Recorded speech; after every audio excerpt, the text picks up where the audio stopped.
What's going on, guys? Welcome to the video. Boris Johnson released the Conservative Manifesto earlier, and during his speech took some time out to absolutely destroy the Corbynated chickens' Brexit position. Or lack of one, should I say, along with mocking the likes of John McDonnell, Keir Starmer, Nicola Sturgeon, and of course Diane Abbott Starmers, drawing uncontrolled laughter from the audience. So let's take a look.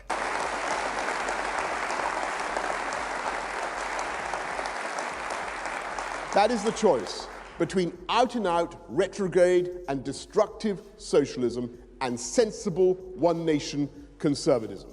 You can come with us and have a government that backs our armed forces as a power for good around the world, or you can have Jeremy Corbyn and the Labour Party who say they want to scrap them. We can support our police, putting more of them on the street, support them in fighting knife crime. They say stop and search is inappropriate and oppressive. We want higher wages, and we're raising the living wage by the biggest ever increase. Corbynomics, McDonaldonomics, means higher taxes for everybody in this country, £2,400 extra. We stand up for the people of this country when other nations threaten us with harm. Above all, and here's the most important difference we face in the next few days, we will get Brexit done, and we will end the acrimony and the chaos, whereas they want to rip up our deal and negotiate a new one. But we don't yet know of a single Labour MP, or indeed any other MP, who would support this deal. In fact, we don't even know if anybody believes in Mr. Corbyn's New Deal, apart from Mr. Corbyn. And not even he believes in it. I mean, can you imagine the negotiations that would take place if the Corbyn-Sturgeon coalition were to come in? What on earth are they supposed to think in Brussels? Bonjour, Monsieur Corbyn. Comment allez-vous? Tell us about this deal that you want. What do you mean? You don't really want it? What do you mean you don't really believe in it? You're not going to advocate it? Then who does believe in it? Not Monsieur McDonnell? Not Monsieur Starmer? Not Madame Abbott? Then who does believe in it? Who? It will be...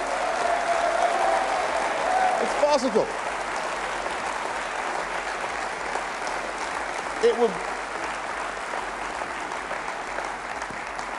It would be farcical, it would be comical if the consequences of that approach were not so disastrous for this country and for our prospects next year. Let's give that madness a miss.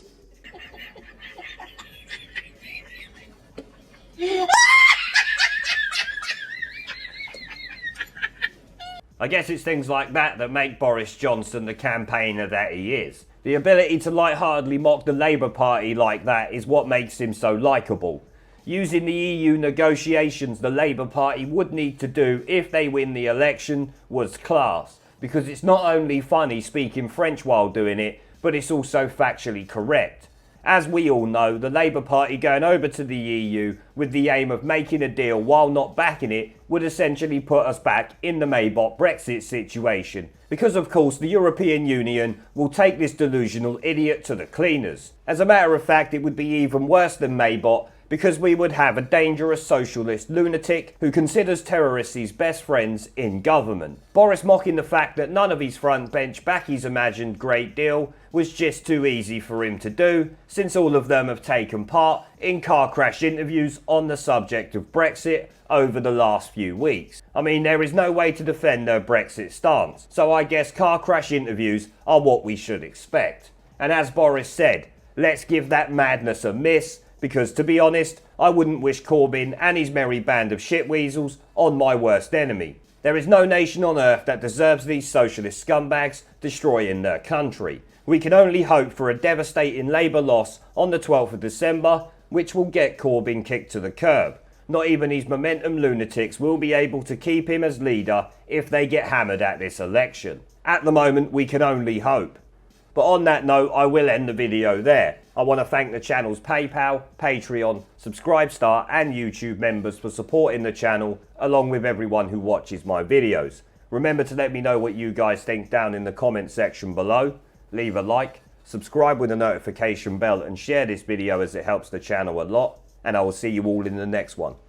This Parliament is a dead Parliament. It should no longer sit. It has no moral right to sit on these green benches. They don't like the truth. Twice they have been asked to let the electorate decide upon whether they should continue to sit in their seats, while they block 17.4 million people's votes. Parliament is a disgrace, but they're too cowardly to give it a go. But the time is coming. The time is coming, Mr. Speaker, when even these turkeys won't be able to prevent Christmas. There is a pattern consistent throughout history of oppressed people turning on the oppressors. Slaves against their owners, the peasantry against the feudal barons, colonies, Mr. Verhofstadt, against their empires. And that is why Britain is leaving. And it doesn't matter which language you use, we are going, and we are glad to be going. We're off.